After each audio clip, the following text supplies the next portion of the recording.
Doctor Umesh Kumar Sharma आपके सामने आज उपस्थित हूँ भारतीय काव्यशास्त्र को लेकर के। भारतीय काव्यशास्त्र में मेरे कई व्याख्यान हो चुके हैं और आज जिस व्याख्यान को लेकर के मैं आपके सामने प्रस्तुत हूँ वह है साधारणीकरण।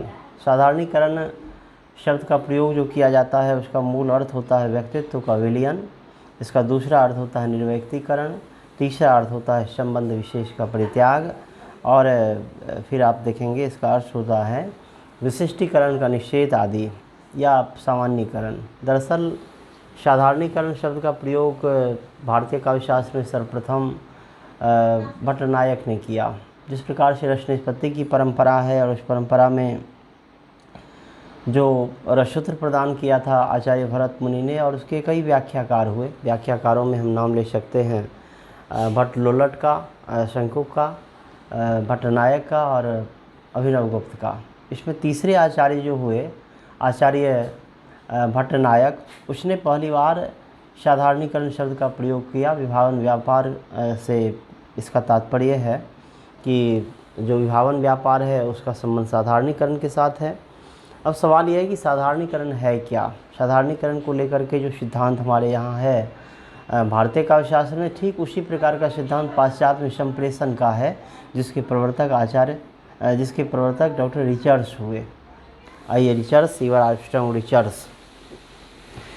इस प्रकार कहा जाता है कि साधारणीकरण जो है जिसमें विभाव आदि का जो विशेषत्व है वह गौण हो जाता है और वो सामान्य से प्रतीत होने लगते हैं। जब हम किसी नाटक को देखने जाते हैं, उस नाटक में जो विभाव हो, राम हो या सीता हो या नायक और नायिका हो, उसका जो रामत्व है या सीता की जो अपनी निजी प्रवृत्तियां हैं, उन प्रवृत्तियों से, उन गुणों से जब तक वो परे नहीं जाए, जब तक वो एक सामान्य मनुष्य न हो जाए, जब तक वो स्त्री न हो जाए, पुरुष न हो जाए, तब तक दरअसल जो रस है उसका उत्पादन नहीं हो पाएगा या रसास्वादन जो है वो सामाजिक नहीं कर पाएगा। इसीलिए साधारणीकरण की प्रक्रिया में यह बात बताई जाती है कि साधारणीकरण दोनों का होता है। नायक नायिका का भी साधारणीकरण होता है, मतलब विवाह आदि का भी साधारणीकरण होता है और सामाजिक का भी हो जाता है। अगर सामाजिक विशेष ही रह गया, मान लीजिए कि कोई प्रधानमंत्री जी हैं और प्रधानमंत्री जी गोदान का नाट्य रूपांतरण देख रहे हैं तो क्या होगा। अगर वो सोचता रह जाए कि मैं तो देश का प्रधानमंत्री हूँ, मैं संपन्न हूँ, समृद्ध हूँ, शक्तिशाली हूँ, सत्ता में हूँ और ये छोटा और फटेहाल किसान है तो मुझे इससे क्या लेना देना है, तो निश्चय ही वह उसके भाव को नहीं समझ पाएगा और निश्चय ही उसका साधारणीकरण नहीं हो पाएगा और रसास्वादन भी नहीं हो पाएगा। इसीलिए यहाँ ध्यान रखा जाता है कि साधारणीकरण दोनों का हो, नायक नायिका का हो और जो स्थायी भाव सामाजिक का है उसका भी साधारणीकरण होना चाहिए। दरअसल जब हम किसी काव्य को देखते हैं, पढ़ते हैं, किसी नाटक को देखते हैं, तो नाटक में जो मूल रूप से आश्रय होता है, आश्रय के साथ हमारा संबंध हो जाता है। भारतीय काव्यशास्त्र में अनेक आचार्यों ने बताया है कि सामाजिक आश्रय के साथ समन्वित हो जाता है, जुड़ जाता है, उसकी तारतम्यता आश्रय के साथ हो जाती है। अब आश्रय जब आलंबन से प्रभावित होता है, जैसे मान लीजिए कि राम आश्रय है और राम के मन में रति का भाव जागृत हो रहा है, सीता को देख करके प्रेम जग रहा है, रति जागृत हो रहा है, तो क्या होगा। ठीक उसी तरह का जो भाव है वो सामाजिक के मन में भी उत्पादित होगा। या माता यशोदा है और यशोदा वहाँ पर आश्रय है, कृष्ण को देख करके उसके मन में वात्सल्य जागृत हो रहा है। अब कृष्ण को देख करके जब वात्सल्य की जागृति हो रही तो ठीक वही भाव सामाजिक के मन में भी होगा। इस कृष्ण के प्रति जिस तरह का भाव यशोदा के मन में उत्पन्न हो रहा है उसी तरह का भाव सामाजिक के मन में भी उत्पन्न होगा। लेकिन यह तभी हो सकता है जब कृष्ण एक सामान्य बालक हो जाए, यह तभी हो सकता है कि जब यशोदा केवल माँ हो। इसीलिए दरअसल साधारणीकरण की जो प्रक्रिया होती है उसमें बताया जाता है कि साधारणीकरण दोनों का होता है। मंच पर जो मंचस्थ होते हैं नायक नायिका और पूरा का पूरा प्रसंग उसका भी, और जो सामाजिक है, दर्शक है, पाठक है, श्रोता है, उसका भी साधारणीकरण हो जाता है। आप देख रहे हैं कि जो अर्थ मैंने बताया आपको कि साधारणीकरण सामान्यीकरण है, व्यक्तित्व का विलयन है, निर्व्यक्तीकरण है, विशिष्टता का निषेध आदि है। इसमें बताया गया है कि साधारणीकरण वह प्रक्रिया है जिसमें विभाव आदि का विशेषत्व जो है वो समाप्त हो जाता है। राम का रामत्व समाप्त हो जाता है। राम या सीता केवल एक मनुष्य मात्र होते हैं। अगर यह ऐसा नहीं हो तो निश्चय ही जो रस उत्पादित होगा या जिस तरह के आनंद की अनुभूति राम को हो रही है या नायक को हो रही है, वो आनंद पाठक या श्रोता तक नहीं आ पाएगा। इसलिए विभाव आदि जब तक सामान्य नहीं होगा, जब तक वह अपने विशेष गुणों का परित्याग करके मनुष्य नहीं बन पाएगा, तब तक उसका जो भाव है उसका हम रसास्वादन कर ही नहीं पाएंगे। दरअसल जो भारतीय काव्य शास्त्र में साधारणीकरण के संबंध में जो मत दिया गया है विभिन्न आचार्यों का, मैंने बताया आपको कि सर्वप्रथम जो आचार्य हैं वो भट्ट नायक हैं। भट्ट नायक ने अपने सिद्धांत में जब उन्होंने भुक्तिवाद का प्रवर्तन किया तो उसी क्रम में उसने विभावन व्यापार का प्रयोग किया, उसी समय में उसने भावकत्व का प्रयोग किया और उसने इसे स्पष्ट किया। हम इस पर लाएंगे आपको, आप देख रहे हैं। भट्ट नायक ने कहा है कि भावकत्वं साधारणीकरणम तेन ही व्यापारेण विभाव आदय अस्थाई च साधारणीक्रियते। अर्थात भावकत्व ही साधारणीकरण है। इस व्यापार में विभाव आदि और अस्थाई भाव का साधारणीकरण हो जाता है। मैंने जैसा बताया आपको कि विभाव आदि जैसे राम है, सीता है या मंच पर जो भी चीज़ें उपलब्ध है उस सब का साधारणीकरण हो जाता है। और अस्थाई भाव भी यहाँ बताया गया है कि अस्थाई भाव का भी साधारणीकरण। ये अस्थाई भाव मूल रूप से सामाजिक का होता है, और सामाजिक पाठक भी हो सकते, सामाजिक दर्शक भी हो सकता, सामाजिक श्रोता भी हो सकते। इनके अस्थाई भाव का भी साधारणीकरण हो जाता है, क्योंकि यह भी अपने में विशेषत्व का परित्याग करके बहुत ही सामान्य भाव भूमि पर आ जाता है। जब तक स्व और पर के बंधन से ये दोनों मुक्त नहीं हो जाएंगे, जब तक सामाजिक को यह लगेगा कि हम दूसरे हैं और वह दूसरा है, तब तक रसास्वादन हो ही नहीं पाएगा, रस की निष्पत्ति हो ही नहीं पाएगी, और तब तक दरअसल जो काव्य का मूल उद्देश्य है वो पूरा ही नहीं हो पाएगा। इसीलिए दोनों जब स्व और पर के बंधन से मुक्त हो जाते हैं, विभाव आदि भी और अस्थाई भाव जो सामाजिक के भीतर में होता है दोनों का, तब तक रसास्वादन संभव ही नहीं हो पाता है। इसमें दरअसल जो भट्ट नायक है उसने शब्द के 3 व्यापार का उल्लेख किया। जैसा आप देख रहे हैं कि अभिधा व्यापार है, भावकत्व है और भोजकत्व है। क्या होता है इसका तात्पर्य, आप पूरे बोर्ड का चाहें तो आप देख सकते हैं, स्क्रीनशॉट मार सकते हैं। मैं बता रहा था कि भट्ट नायक के हिसाब से शब्द की 3 शक्तियाँ कार्यरत होती है, और इसने पारंपरिक शब्द शक्तियों का प्रयोग नहीं किया। जो अभिधा है, लक्षणा है, व्यंजना है, उसका प्रयोग इसने नहीं किया। इसने उसकी जगह पर 2 अलग शब्द व्यापार का प्रयोग किया, उल्लेख किया, और इन्होंने इसी क्रम में साधारणीकरण का भी उल्लेख किया है। इसने बताया है कि जब हम किसी काव्य को पढ़ते हैं, जब हम किसी नाटक को देखते हैं, तो सबसे पहली प्रक्रिया क्या होती है? सबसे पहली प्रक्रिया होती है अभिधा व्यापार। जो आप देख रहे हैं कि अभिधा व्यापार जो है ये दरअसल शब्द की वह शक्ति है जो मूलार्थ को अभिव्यक्त करती है। जब तक हम शब्द का मूल अर्थ समझ नहीं जाते, तब तक उस काव्य का कोई महत्व नहीं है हमारे लिए, तब तक हम आगे बढ़ ही नहीं सकते हैं। हम दरअसल उसी काव्य को पढ़ना चाहते हैं, हम उसी नाटक को देखना चाहते हैं जो हमें समझ में आ जाए, जिसका विचार जिसका भाव हमें समझ में आ जाए, हमारा ध्यान उस पर होता है। मान लीजिए कि हम हिंदी भाषी हैं और कोई बंगला नाटक हम देख रहे हैं, तो क्या हम रसास्वादन कर पाएंगे? इसलिए नहीं कर पाएंगे कि अर्थबोध ही नहीं हो पाएगा, हम उस शब्द में प्रवेश ही नहीं कर पाएंगे, हम उस भाव को ही नहीं समझ पाएंगे। जब तक भाव को नहीं समझ पाएंगे, शब्द के अर्थ में प्रवेश नहीं कर पाएंगे, तब तक क्या महत्व होगा उसका।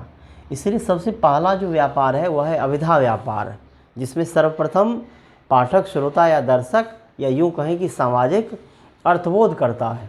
मान लीजिए कि हम किसी कविता को पढ़ रहे हैं, कविता को पढ़ने के क्रम में अगर अर्थ हम समझ ही नहीं पा रहे हैं, वो भाषा हमारी समझ में आ ही नहीं रही है, तो वह कविता हमारे लिए किसी महत्व की नहीं होगी। हमारा ध्यान पूरी तरह से होगा कि कविता में जो शब्द है उसका अर्थ हमें आना चाहिए। तो पहला जो कार्य है वो है अभिधा व्यापार का। दूसरा है भावकत्व का। बहुत अच्छा कहा है आचार्य भट्ट नायक ने कि जब यह काम हो जाता है, जब अर्थबोध हो जाता है, तो फिर भावकत्व की प्रक्रिया आती है। भावकत्व से तात्पर्य है कि हम भावनात्मक स्तर पर समान भावभूमि पर आ जाते हैं। यहीं पर स्व और पर के बंधन से हम मुक्त हो जाते हैं। हम अलग हैं और जो मंच पर दिखाया जा रहा है वह अलग है। दोनों के बीच का जो अंतर है वह मिट जाता है। जब हम भावनाओं के संसार में गोता लगाते हैं तो हम परे हो जाते हैं, सत्व से परे हो जाते हैं, अपने और पराये से हम मुक्त हो जाते हैं, सब एक हो जाता है। जिस प्रकार से एस.टी. कॉलरिज ने बताया है कि जब हम काव्य या नाटक को देखते हैं उस क्रम में अविश्वास का स्थगन हो जाता है। जब हम आरंभ में नाटक देखना प्रारंभ करते हैं, शुरू करते हैं, तब लगता है कि सब कुछ काल्पनिक है। ये नायक, ये नायिका, ये घटना, ये समाज, ये सब कुछ काल्पनिक है। लेकिन कुछ देर के बाद धीरे धीरे अविश्वास का स्थगन हो जाता है, पलायन हो जाता है और हम ये मानने लगते हैं कि जो घटनाएं हमारे सामने प्रस्तुत हो रही है वो घटना सही है, वहाँ भी एक जीवन है, वहाँ भी एक व्यक्ति है, संघर्ष है, वहाँ भी जीवन की त्रासदी है, जीवन की खुशहाली है, ये हम समझने लगते हैं। इसीलिए अविश्वास का जब स्थगन होता है तभी जाकर के यह प्रक्रिया आती है जिसे पट्टनायक ने कहा है कि ये मूल रूप से भावगत व्यापार है। इसे ही इसने विभावन व्यापार भी कहा है और इसी का संबंध साधारणीकरण से है। जब तक विभावन व्यापार नहीं होगा या भावगत्व की स्थिति में हम नहीं जाएंगे तब तक साधारणीकरण भी नहीं होगा। जब हम भावनाओं के स्तर पर समान भावभूमि पर आ जाते हैं तो हमारा साधारणीकरण हो जाता है। या नायक जो राम है या दुष्यंत हैं या कृष्ण हैं या कोई भी है वह भी समान भावभूमि पर आ जाता है। हम एक मनुष्य के रूप में उससे जुड़ते हैं। राम का जो देवत्व है वो गौण हो जाता है। ये जरा सोचिए कि सीता के प्रति हमारे मन में अगर पवित्रता का भाव हो और जो प्रसंग दिखाया जा रहा है वो प्रसंग रति का है, श्रृंगार का है, मिलन का है। राम और सीता के मिलन के प्रसंग से हम तभी आनंद उठा सकते हैं जब सीता हमारे लिए कामनी मात्र हो, सीता हमारे लिए स्त्री मात्र हो। अगर उसके प्रति हमारा पूज्य भाव है, हमारा पवित्र भाव है तो हम रसास्वादन नहीं कर पाएंगे। तो भावकत्व की जो प्रक्रिया होती है उसमें यही होता है कि जो विभाव आदि होता है वह विशेषत्व का परित्याग करके दरअसल मनुष्य मात्र रह जाता है या स्त्री हो जाती है या कामनी रह जाती है। राम केवल एक मनुष्य रह जाता है जिसके कारण हम बड़ी सहजता के साथ उसके भाव को अपने में अंतर्निहित कर पाते हैं, उसके भाव से प्रभावित हो पाते हैं। अगर राम राम ही रह गए, सीता सीता ही रह गई, हरिश्चंद्र हरिश्चंद्र ही रह गए तो निश्चय ही रसास्वादन की प्रक्रिया अपूर्ण रह जाएगी। यहाँ बताया गया है कि भावकत्व व्यापार ही साधारणीकरण है। उसके बाद भोजकत्व होता है। भोजकत्व की प्रक्रिया अंतिम प्रक्रिया है। जब हम विभावन व्यापार के दौर से गुजरते हैं, जब हमारा साधारणीकरण हो जाता है, जब हम स्व और पर के बंधन से परे हो जाते हैं, मुक्त हो जाते हैं, तो फिर तीसरी प्रक्रिया आती है जिसे इसने भोजकत्व कहा है। भोजकत्व में यह होता है कि हम भोग करते हैं रस का। अगर श्रृंगार रस का उत्पादन हो रहा है मंच पर तो हम श्रृंगार रस को ही आत्मसात करेंगे। वीर रस है तो वीर रस का करेंगे, विभत्स है तो उसी का करेंगे, शांत है तो उसी का करेंगे। तो मतलब यहाँ यह है कि जब दो प्रक्रियाएं हो जाती है, दोनों से हम पार कर जाते हैं, तो फिर भोजकत्व की प्रक्रिया आती है जिसमें हम रस का भोग करते हैं। मूल रूप से उसी रस का आनंद लेते हैं जिस रस का आनंद मूल रूप से आश्रय प्राप्त कर रहा है। मैंने पहले ही बताया कि जो सामाजिक होते हैं उसका अंतर संबंध, उसका तादात्म्य हो जाता है आश्रय के साथ। इसीलिए आश्रय जिस रस का आस्वादन कर रहा है हम उसी रस का आस्वादन करेंगे और यह तभी संभव है जब साधारणीकरण की प्रक्रिया से हम जुड़ जाते हैं, पार कर जाते हैं। तो इस तरह से इसने इस तरह की सारी बातें कही है। इसके बाद आप देखेंगे भट्टनायक के पश्चात कुल मिलाकर के हम कहें तो भट्टनायक ने माना है कि विभाव आदि का साधारणीकरण होता है। परीक्षा में प्रश्न पूछे जाते हैं कि साधारणीकरण किसका होता है, तो आप याद रखेंगे कि साधारणीकरण इनके अनुसार विभाव आदि का होता है। उसके बाद आचार्य अभिनव गुप्त आते हैं कालक्रम के दृष्टिकोण से, विचार के दृष्टिकोण से। अभिनव गुप्त का मानना है कि विभाव आदि का काव्य के क्रम में या नाटक के क्रम में स्वत्व और परत्व या ममत्व और परत्व के जो बंधन होते हैं उससे वे मुक्त हो जाते हैं। जो नायक नायिका है या विभाव आदि है, वह ममत्व और परत्व के बंधन से परे हो जाता है और दोनों तरफ से ये कार्य होता है। ये सामाजिक की तरफ से भी होता है और यही काम विवाह आदि या मंच पर जो मंचस्थ होते हैं, जो नायक नायिका इस चीज़ को प्रस्तुत कर रहे होते हैं, वह भी स्व और पर के बंधन से परे हो जाते हैं। वहाँ राम राम नहीं होते, राम मनुष्य होते। वहाँ सीता माता सीता नहीं होती, वो एक कामनी है, वो एक स्त्री है जिसको देख करके राम के मन में काम भाव आ रहा है। जो दुष्यंत है वह हमारे लिए एक मनुष्य है, वो राजा नहीं है। जो शकुंतला है वह कामनी स्त्री है और उसके प्रति जिस तरह का भाव उत्पन्न हो रहा है दुष्यंत के मन में, वैसा ही भाव हमारे मन में भी उत्पन्न होना चाहिए। इसीलिए ममत्व और परत्व के बंधन से परे जाकर के ही सामाजिक रस का आस्वादन कर सकता है, ये बात इसने कही है। इसने बताया है कि इसमें दो प्रक्रियाएं कार्य करती है। सबसे पहला होता है, इनका मानना है अभिनव गुप्त का, जैसा कि आप देख रहे हैं, अभिनव गुप्त साधारणीकरण की प्रक्रिया में विभाव आदि के ममत्व और परत्व की भावना से मुक्त हो जाने की बात करते हैं। और साधारणीकरण विभाव आदि तथा सामाजिक दोनों का होता है, दोनों का होता है। दोनों की प्रक्रियाएं क्रमिक रूप से होती है। इनका मानना है कि सर्वप्रथम जो पहली प्रक्रिया है वह है जिसमें विभाव आदि का व्यक्ति विशेष संबंध समाप्त हो जाता है।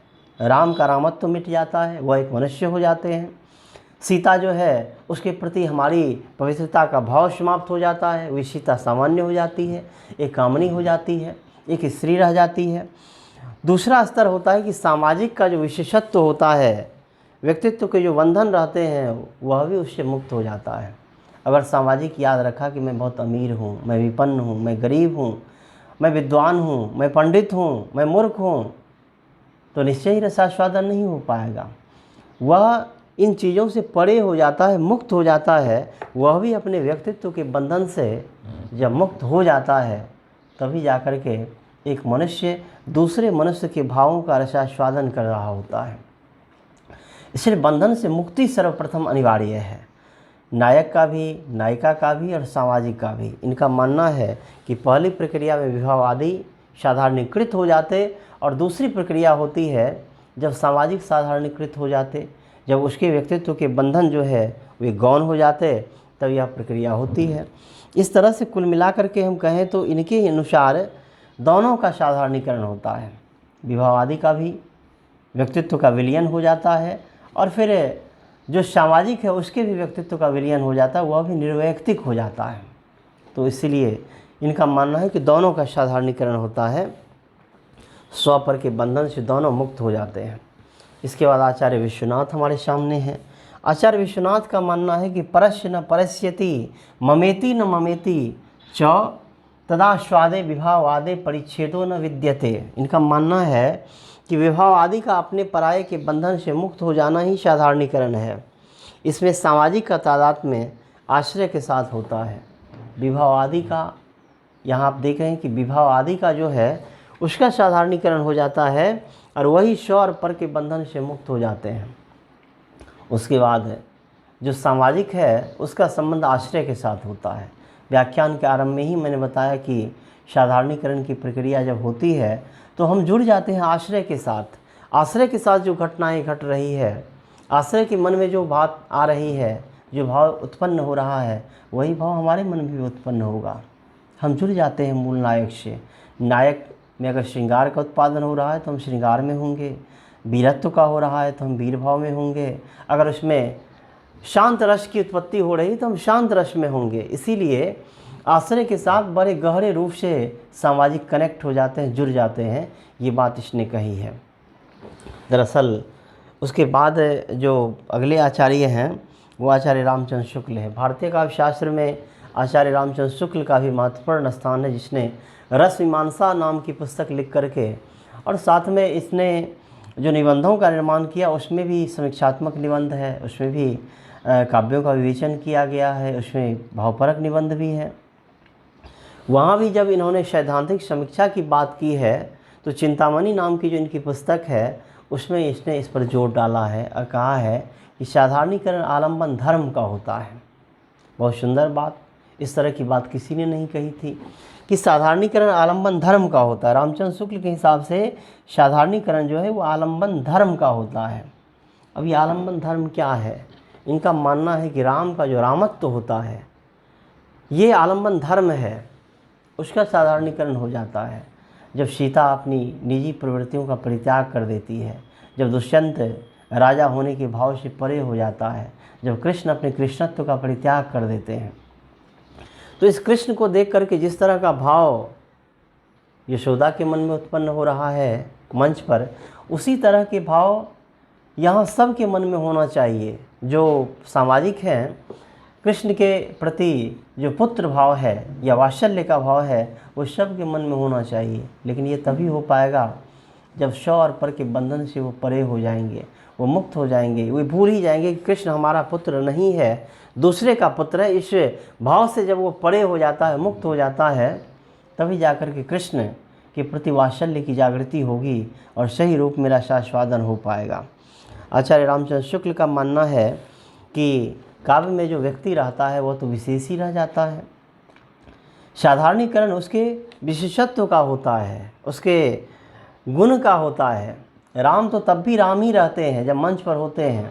अगर राम राम नहीं रहे तो हम सही रूप से नाटक को नहीं समझ पाएंगे। राम तब भी राम रहेंगे, लेकिन राम का जो रामत्व है वह गौण हो जाता है। अगर राम बिलख रहे हैं, रो रहे हैं सीता के प्रवास के बाद या सीता के हरण के पश्चात, जब राम रो रहे हैं, बिलख रहे हैं, तो वहाँ जो राम की पीड़ा होगी वो हमारी पीड़ा हो जाएगी। यह तब होगा जब राम में जो आलम्बनत्व का धर्म है, जब राम उससे परे हो जाएंगे, जब राम उससे मुक्त हो जाएंगे। राम ईश्वर है, देवता है, उसमें संपन्नता है, समृद्धि है, ज्ञान है, शक्ति है, शील है, लेकिन वह उससे जब परे हो जाएगा, मुक्त हो जाएगा, तो राम मनुष्य रह जाएगा।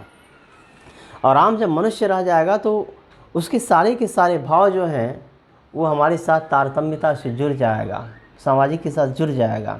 और जब ऐसी स्थिति आती है तभी जाकर के रसास्वादन होता है। रामचंद्र शुक्ल का यह भी मानना है कि जब हमारे सामने मंच पर कोई भी हो, राम हो, दुष्यंत हो, रावण हो, कोई भी हो, दरअसल व्यक्ति हमारे सामने होता है।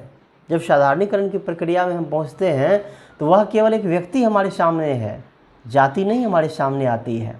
राम का विशेषत्व हमारे सामने नहीं आता है, राम का रामत्व तो नहीं आता हमारे सामने, सीता की वह निजी प्रवृत्तियाँ नहीं आती हमारे सामने। एक स्त्री और पुरुष के रूप में ही वो हमारे सामने प्रकट होते हैं। इसलिए इनका मानना है कि साधारणीकरण वस्तुतः आलम्बन धर्म का होता है और इन्होंने इस बात की यहाँ स्थापना की है।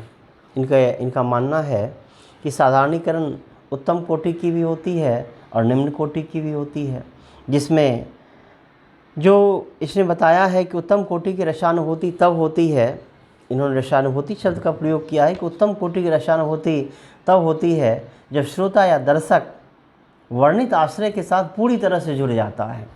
वर्णित आश्रय के साथ, अगर आश्रय राम है, अगर आश्रय होड़ी है, तो उसके साथ पूरी तरह से जब कनेक्ट हो जाता है तो उसे उत्तम रसानुभूति कहते हैं रामचंद्र शुक्ल। फिर मध्यम कोटि की जो रसानुभूति होती है, उनका मानना है कि पाठक और दर्शक जहाँ काव्य में वर्णित आश्रय कि केवल शील दृष्टा होते हैं, केवल वो दर्शक मात्र रह जाते हैं, केवल घटनाओं का वो अवलोकन करते हैं, वो कनेक्ट नहीं हो पाते, वो जुड़ नहीं पाते। जब किसी नाटक में बहुत उत्तम प्रस्तुति नहीं की जाती है या घटनाएं ऐसी नहीं होती जिससे हम जुड़ पाएँ, तो वैसी अवस्था में यह होती है कि हम मध्यम कोटि का ही रसास्वादन कर पाते हैं या रसानुभूति वैसी ही हो पाती है। आचार्य रामचंद्र शुक्ल के हिसाब से आलम्बन धर्म का साधारणीकरण होता है, आप इसे याद रखेंगे। अगले आचार्य हमारे सामने हैं, देख रहे हैं कि आचार्य विश्वनाथ जो साधारणीकरण की बात करते हैं, साधारणीकरण सामाजिक हित का होता है। उसके बाद ये सामाजिक हित की बात जब करते हैं तो यहाँ स्पष्ट हो जाता है कि जो सामाजिक होता है उसका जो चित्त है, मन है, वो साधारणीकृत हो जाता है। उसके मन में जो विशेषत्व होता है, स्वयं की भावनाओं के कारण जो विशेषत्व होता है, वह उससे परे हो जाता है, वह उससे मुक्त हो जाता है, तभी जाकर के इस प्रकार के भाव उसमें आ पाते हैं। इसके बाद आप देखेंगे कि सबसे अंतिम आचार्य हमारे सामने डॉक्टर नगेंद्र है। साधारणीकरण कवि की अनुभूति का होता है। और कवि की अनुभूति की बात जब यहाँ की जाती है तो दरअसल यहाँ आप देखेंगे आचार्य विश्वनाथ नहीं है, ये विश्वनाथ की जगह पर दरअसल यहाँ श्याम सुंदर दास जी हैं। श्याम सुंदर दास को आप याद रखेंगे कि आचार्य श्याम सुंदर दास हैं। श्याम सुंदर दास का ये मंतव्य है कि साधारणीकरण सामाजिक के चित्त का होता है और इनका मानना है कि रसास्वादन के क्रम में वो मधुमती की भूमिका में होता है। यहाँ मधुमती की भूमिका शब्द का प्रयोग जो किया गया है वो इसीलिए किया गया है कि जिस प्रकार से कोई साधक जब साधना में लीन होता है तो वह निर्वेद की अवस्था में चला जाता है। जब तक वो स्वयं की बंधन से परे नहीं होगा, जब तक वो अपने निजी प्रवृत्तियों से परे नहीं होगा, जब तक माया के बंधन से वह मुक्त नहीं हो पाएगा, तब तक वो मधुमती की भूमिका में पहुंच ही नहीं पाएगा। इसीलिए मधुमती की भूमिका शब्द का प्रयोग करते हुए इसने बताया है कि साधारणीकरण सामाजिक के चित्त का होता है, चूँकि रसास्वादन के क्रम में वह मधुमती की अवस्था में होता है, एक विशेष अवस्था में होता है। जब कोई नायक नायिका नाटक को प्रस्तुत कर रहा होता है मंच पर, तो उस क्रम में जो सामाजिक होता है, अगर सामाजिक अपने निजी बंधनों से परे नहीं होगा, अगर उसकी सारी की सारी भावनाएं, कामना, वासना, ईर्ष्या, द्वेष उसमें उग्र भाव में रहेंगे, तब जाकर के वो रसास्वादन नहीं कर पाएगा। और जब वह विशेष अवस्था में चला जाता है, जब वो साधना में पूरी तरह से तल्लीन हो जाता है, पूरी तरह से एकमेक हो जाता है, घटनाओं के साथ वो डूब जाता है, निमग्न हो जाता है, तो वैसी स्थिति में क्या हो जाती है, वैसी स्थिति में स्व और पर के बंधन से वो मुक्त हो ही जाता है। और अपने और पराये के बंधन से मुक्त होने के बाद सारे के सारे जो भाव उसके निजी भाव होते हैं वो उससे मुक्त होकर के जो मंच पर घटित हो रहा है, मंच पर जो घटनाएं घट रही है, उससे वो पूरी तरह से अपने आप को जोड़ पाता है। मधुमती भूमिका शब्द का प्रयोग किया गया है साधना की उस अवस्था के लिए जिस क्रम में साधक स्व और पर के बंधन से मुक्त हो जाता है, जिस क्रम में अलगाव नहीं दिखता है, जिस समय में सारे के सारे लोग एक ही दिखते हैं। जब यह अवस्था आ जाती है कि राम फिर दूसरे नहीं रहते, फिर राम की पीड़ा हमारी पीड़ा हो जाती है, हमारी पीड़ा राम की पीड़ा हो जाती है। जब श्रोता, पाठक या सामाजिक उस अवस्था में पहुंच जाता है तो रसास्वादन बहुत ही सहज हो जाता है। हमारे अंतिम आचार्य डॉक्टर नगेंद्र है, इनका मानना है कि साधारणीकरण कवि की अनुभूति का होता है। अब इस तरह की बात डॉक्टर नगेंद्र ने भी जो कहा है, इसके पहले रिचर्ड्स ने कहा था पाश्चात्य काव्यशास्त्र में। रिचर्ड्स ने इस बात को स्पष्ट करते हुए साधारणीकरण में कहा था कि जब कोई भी कवि या कोई भी रचनाकार विशेष प्रसंग के कारण या किसी खास घटना के कारण अनुभूति को ग्रहण करता है, तो वह अनुभूति को इस प्रकार से अभिव्यक्त करता है कि वह उसकी नहीं बल्कि सब की अनुभूति का आधार बन जाता है। या एक की अनुभूति जब सब की अनुभूति बन जाती है तो वह संप्रेषण कहलाता है। इनका मानना है कि जो कवि होता है उस कवि की अनुभूति का साधारणीकरण होता है। कवि जो अनुभव करता है, कवि जो महसूस करता है, वह उसे इस रूप में प्रकट करता है कि वह अनुभूति केवल उसी तक नहीं रहे बल्कि वह अनुभूति सब तक पहुंच जाए। उनका ध्यान इस पर होता है। इसीलिए डॉक्टर नगेंद्र का मानना है कि दरअसल अनुभूति की जो क्षमता है वो तभी संभव हो पाएगी जब कोई भी रचनाकार इस प्रकार से अपनी भावनाओं को प्रकट कर रहा हो, इस प्रकार से अपनी भावनाओं को रेखांकित कर रहा हो कि वह उसकी भावना सब की भावना बन जाए, सबके रसास्वादन का वो आधार बन जाए। तो इस तरह का भाव उसमें होता है।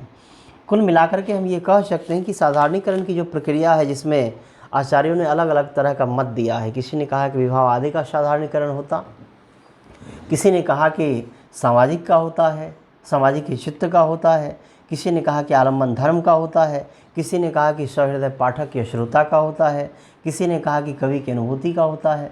कुल मिलाकर के जब हम निष्कर्ष पर पहुंचते हैं तो हम यहाँ पहुंचते हैं कि जब काव्य या नाटक को हम पढ़ रहे हैं, देख रहे हैं, रसास्वादन कर रहे हैं, तो उस क्रम में शव का साधारणीकरण हो जाता है। कवि की अनुभूति का भी, नायक और नायिका का भी, या कहें तो विभाव आदि का भी और सामाजिक का भी।